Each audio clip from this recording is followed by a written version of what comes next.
All right, so this is our second part of Thevenin and Norton equivalent circuits, and now we are going to see what messes up if we include dependent sources. So I'm just going to make up a circuit.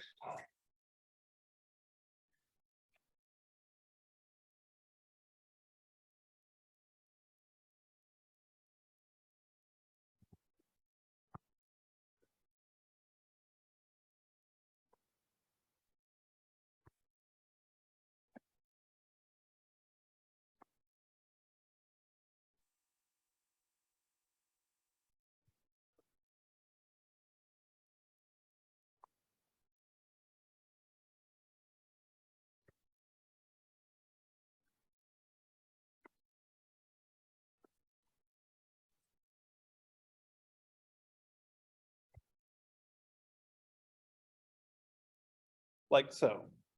And we are going to try to figure out what the Thevenin equivalent voltage is, the Norton equivalent current, and the Thevenin equivalent resistance. Okay. So I'm going to make a copy of this.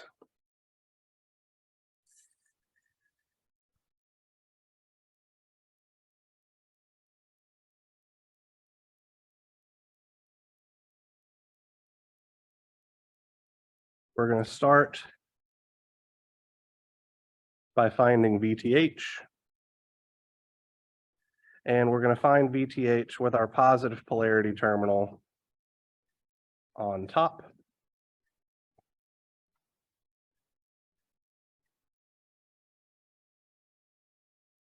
Like so. So what circuit analysis technique you guys feel we should use? Nodal, sure. So I'm going to loosely call it nodal. And by that, I mean, I'm going to define this guy at the bottom to be my reference node.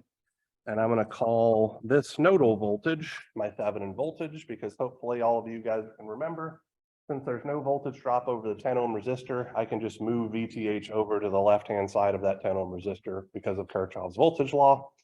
If I apply KCL at the node in the middle there, I'm going to have VTH minus 12 volts over 8 ohms plus 4IX is equal to 0. And I can also say that IX is equal to VTH minus 12 over 8 ohms. And now I'm going to tell about system of equations. So let's see.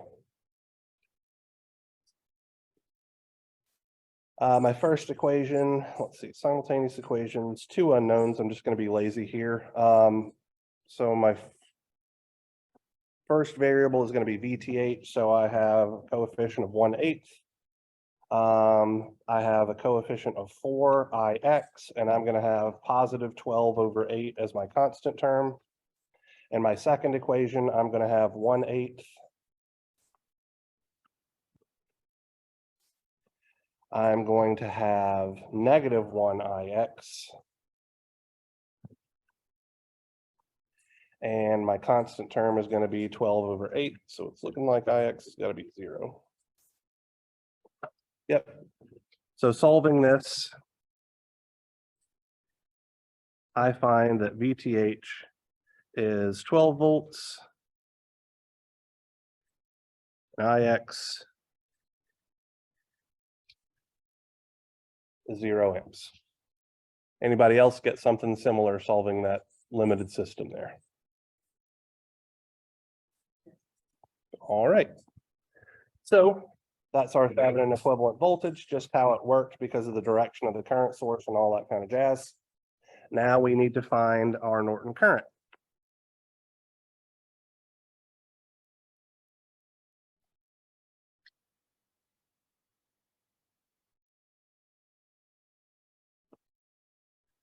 So recall that to find our Norton current, we simply short out our terminals. So this is our current I Norton. We're going to do mesh analysis here. So let's call this mesh A. This mesh B.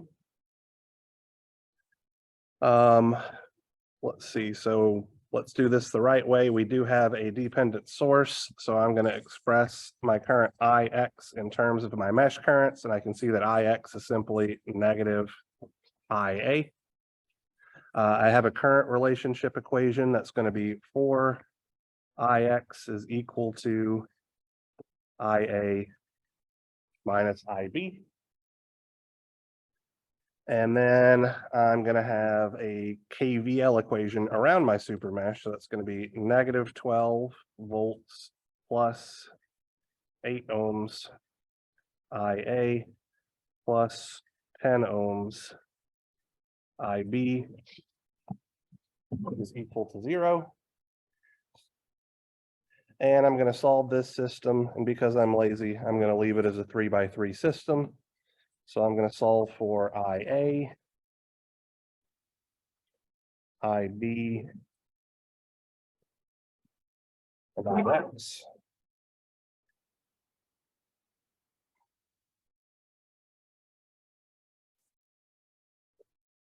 So in my first equation, my coefficient for IA is -1, my coefficient for IB is 0, my coefficient for IX is -1, my constant term is 0.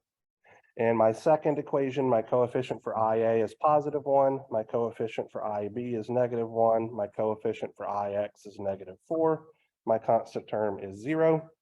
In my third equation, my coefficient for IA is 8, my coefficient for IB is 10. Sorry, I didn't put the 8 in. 8, 10. My coefficient for IX is 0, and my constant term is +12. And so in solving this, I got 46 over 29 amps,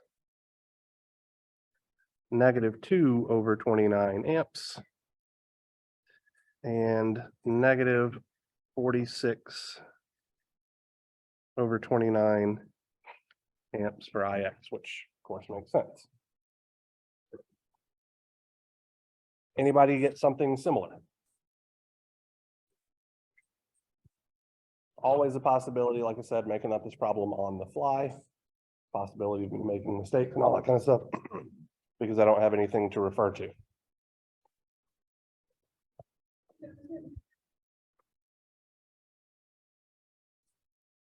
It absolutely does. So since I found the Thevenin voltage positive polarity on top, I'm going to find the current I Norton direction down. So it's going to look like our Thevenin resistance is going to be negative, which is a possibility anytime we have dependent sources in our circuit. We're going to check our work in a couple of different ways here in a moment, okay?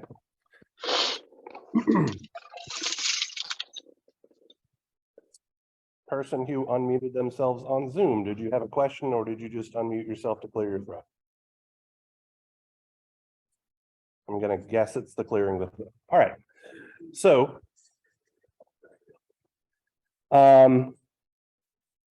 what is our Norton current going to be here? So just IB, right? -2 over 29. So finding R Thevenin. Okay. So an obvious way to find R Thevenin here is to simply divide V Thevenin by I Norton, which is going to look like 12 volts divided by -2 over 29 amps.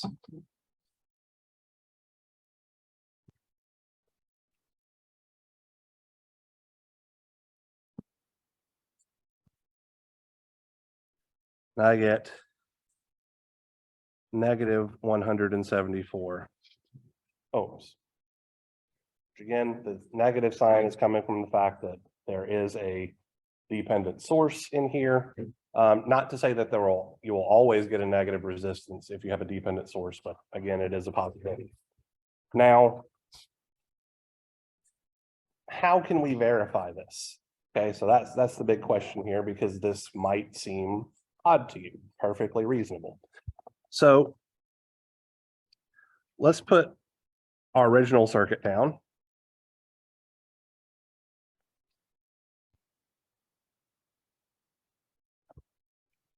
And let's look at it from the perspective of a dead network. Right? So we learned in our last class meeting that if we look into the open circuited terminals of our dead network, we should be able to figure out what the Thevenin equivalent resistance is. So what do you guys think it is? Plus 1 over 8 plus 1 over some value matches because it's the resistance to the current source. So I'm going to just go out on a limb here and say that's probably not right.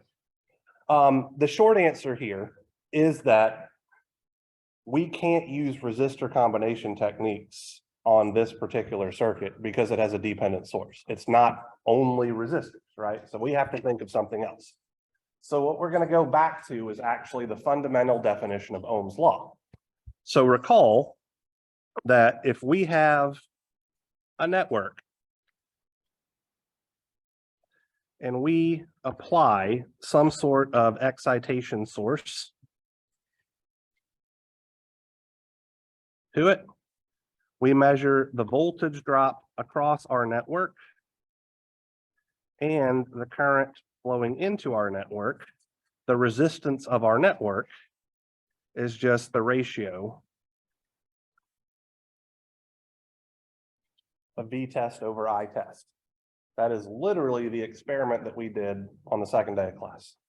Maybe it was the third day because I talked too much the second day, but we did this experiment, okay? So I'm going to apply this to our circuit.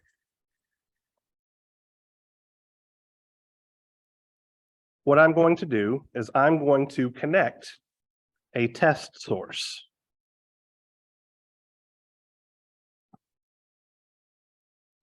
To our circuit. I'm going to measure or determine the quantity V test, and I'm going to determine the quantity I test, and the ratio of those two quantities is our Thevenin resistance. Okay, so I have a choice. I can use either a voltage source as my test source or a current source as my test source. Both of them will work. In fact, we'll do it with both of them to prove it. So what do you guys want to do first? A voltage test source or a current test source? Voltage, okay. So Robert, I believe, right? Do you want to put your positive polarity terminal on top or bottom? It's entirely up to you, does not matter. So, top, okay.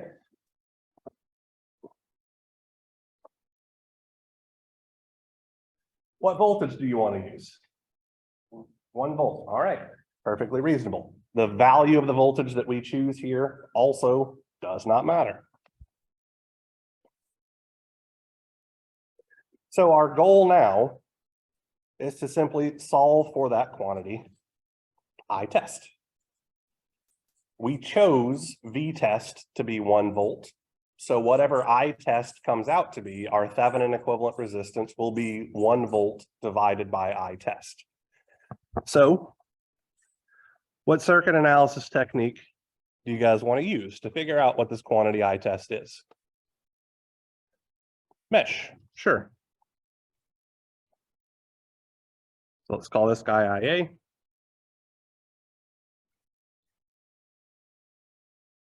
This guy IB. So we can see that IX is just going to be negative IA. We are going to have the current relationship for IX will be equal to IA minus IB. And now we're going to write our KVL equation around our super mesh. So that's going to look like 8 ohms times IA plus 10 ohms times IB plus 1 volt is equal to 0. We're going to solve this system for IA, IB, and IX.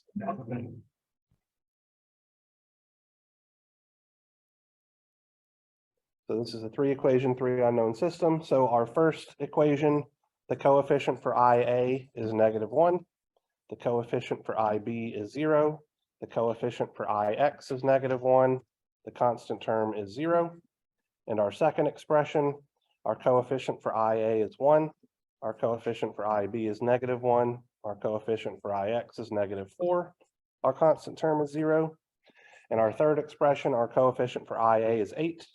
Our coefficient for IB is 10. Our coefficient for IX is 0. And our constant term is -1. Solving this system, we get IA is -1 over 58 amps. IB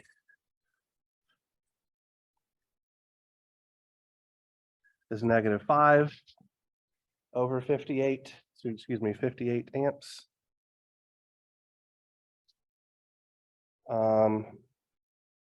IX is positive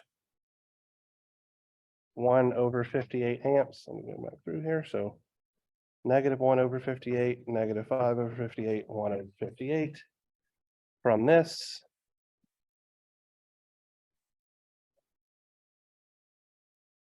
the current I test is equal to negative IB, so positive 5 over 58 amps. And from this, our Thevenin equivalent resistance, RTH, is going to be 1 volt over 5 over 58 amps is going to be 58/5 of an ohm, which is very much not -174. So we've made a mistake somewhere. We'll figure out what that is in a moment. Okay. So what happens when I don't print out my notes? So pinpointing our mistake. All right. We're going to work this with a test current source now. With the hope that when we do it with our test current source, we're either going to get this exact same result, which means we made a mistake in our previous analysis, or the result that we got a couple of minutes ago, which means we made a mistake in this analysis. All right. So flying by the seat of our pants here. Here's our circuit, dead network. This time we're going to apply a test current source. I'm arbitrarily choosing the direction to be up, and I'm going to arbitrarily choose the value to be 1 amp.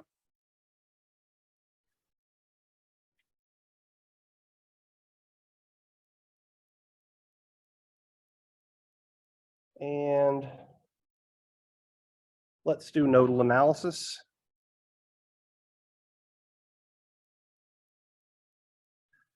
So I'm going to have a VA here and a VB here, and I believe those are my only 2 nodes.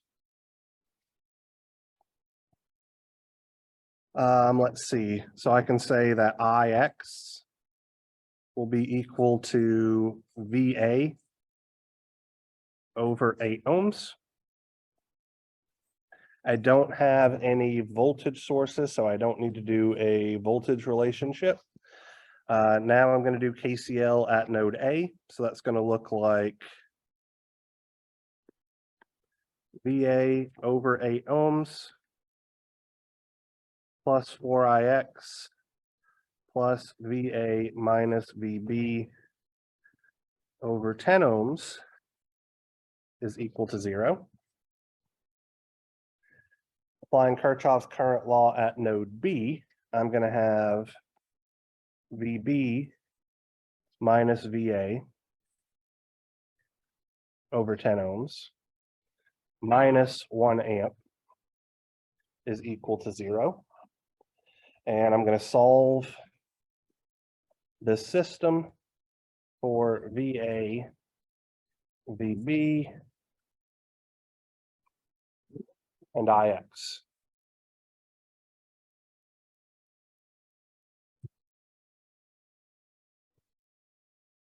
All right, so in my first equation, my coefficient for VA is 1 over 8. My coefficient for VB is 0. My coefficient for IX is -1. My constant term is 0. In my second equation, my coefficient for VA is 1/8 plus 1/10. My coefficient for VB is -1/10. My coefficient for IX is 4. My constant term is 0. And in my third equation, my coefficient for VA is -1/10. My coefficient for VB is +1/10.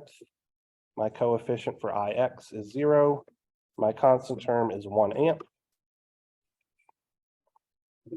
So I get VA to be 8/5 of a volt, VB to be 58/5 of a volt, and IX to be 1/5 of an amp. VB is the same as V test. And so from this, I can say that R Thevenin is going to be V test over I test, 58/5 of a volt divided by 1 amp is 58/5 of an ohm. So I got the same result using the test source methods, which means I likely made a mistake in my first analysis. So I don't know, let's see if we can figure out what it was.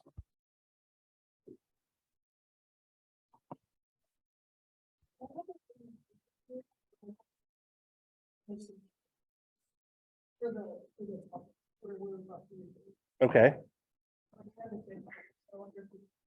Yeah, there's a distinct possibility I put stuff into my calculator incorrectly. Absolutely. So let's give that a whirl. Right quick. So did you get the same thing for VTH? Did you get 12 or you get something different?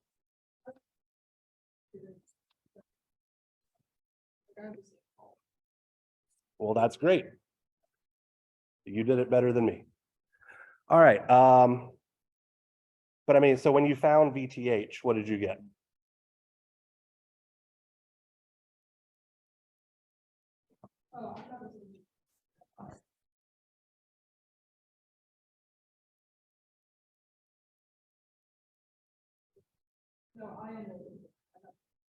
Okay, so let's double check my system of equations for finding I Norton. All right. So IX is equal to -IA. Everybody okay with that?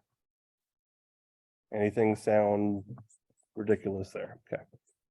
My current relationship equation for IX is equal to IA minus IB. Anybody see any issues with that? All right. Then writing my Kirchhoff's voltage law equation, we have -12 plus 8 IA plus 10 IB is equal to 0. That seems reasonable to me.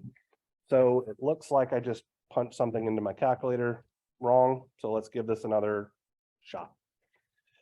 Solving it as a 3-equation, 3 unknown system. So in my first equation, my coefficient for IA is -1. My coefficient for IB is 0. My coefficient for IX is -1. constant term is 0. So -1, 0, -1, 0. Okay. And my second equation, I have 1IA, -1 IB, -4 IX is equal to 0. And in my third equation, I have 8IA, 10 IB, 0 IX, +12. Okay, getting different numbers this time, so this is a good sign.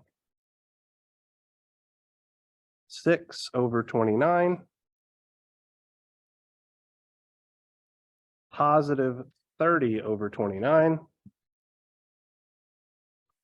-6/29. So if we substitute in here, we're going to have 12/30/29.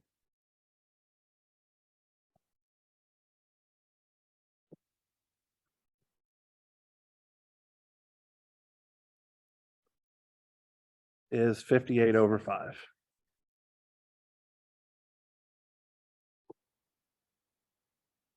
Oops.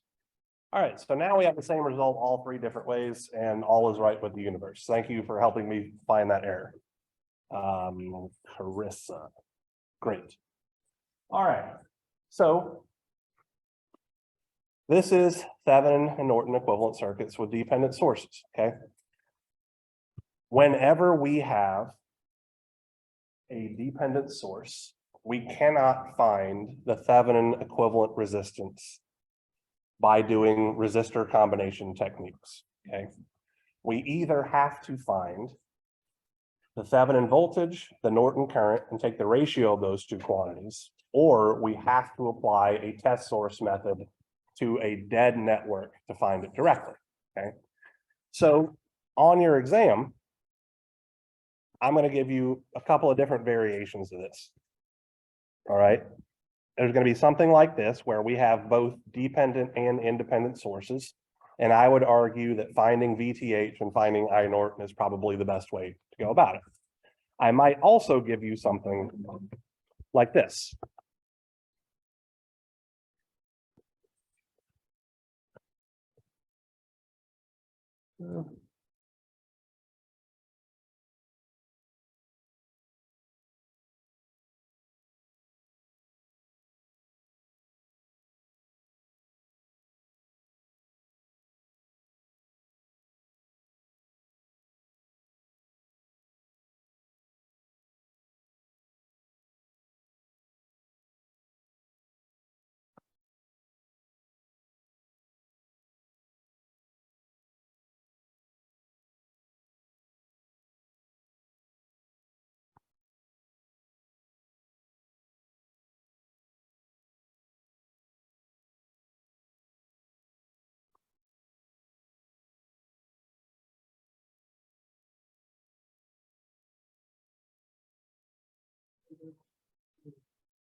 No independent sources whatsoever.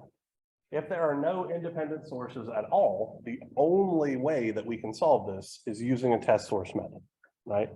Because by definition, our Thevenin equivalent voltage and our Norton equivalent current are effectively going to be undefined because there's nothing exciting our system.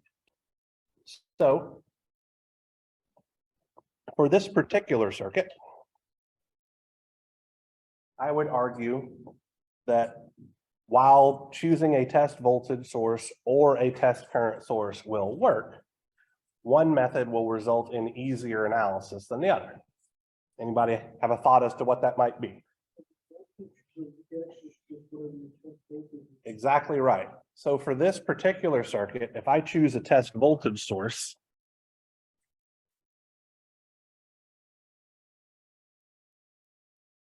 (1 volt for the sake of argument, I have now defined what the quantity Vx is. And so my dependent source is no longer scary. It's just a 1 volt source. Or a 3 volt source, excuse me. So from here,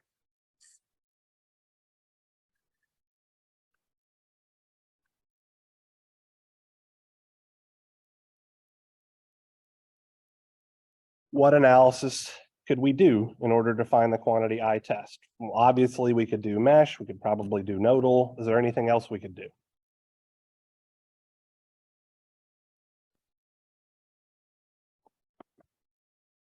So I would argue that the current I test is going to be the current flowing down through the 10 ohm resistor added to the current flowing to the left through the 8 ohm resistor because of Kirchhoff's current law. Anybody have a problem with that?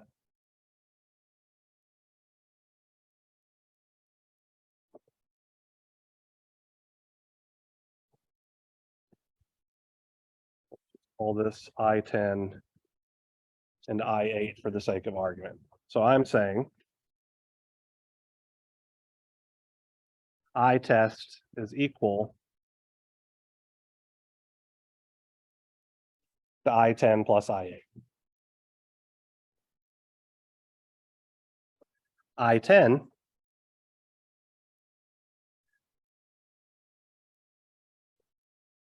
is just 1 volt over 10 ohms. I8 is 1 volt minus 3 volts over 8 ohms, where we're assuming this bottommost node effectively is a reference.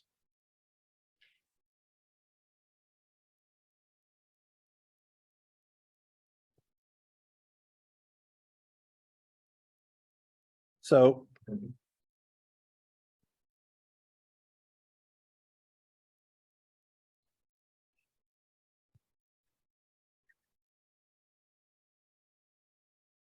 this is going to come out to be -3/20 of an amp. And from here, our Thevenin equivalent resistance will be 1 volt over -3/20, which will be -20 over 3 ohms, assuming I haven't made any mistakes, which is always a possibility. And we could prove this to be true by using a test current source as well. All right, but let's leave it here for now. All right, so this is really all that there is to Thevenin equivalent circuits. Everything that we did with the on the other class meeting is still fair game, but when we have a dependent source, we just need to be careful about finding the Thevenin equivalent resistance specifically, okay? So let me reiterate, the ratio of V Thevenin to I Norton will always work. That being said, if there are not independent sources, we have to use a test source method. When using the test source method, caveat number 1, we need to be looking at a dead electrical network. So all of our independent sources have to be turned off. We can choose to use either a test current source or a test voltage source. And whichever quantity we choose, we're trying to find the other piece of information. So if we use a test voltage source, we're trying to find the test current. If we use a test current source, we're trying to find the test voltage. All right, so that's enough out of me.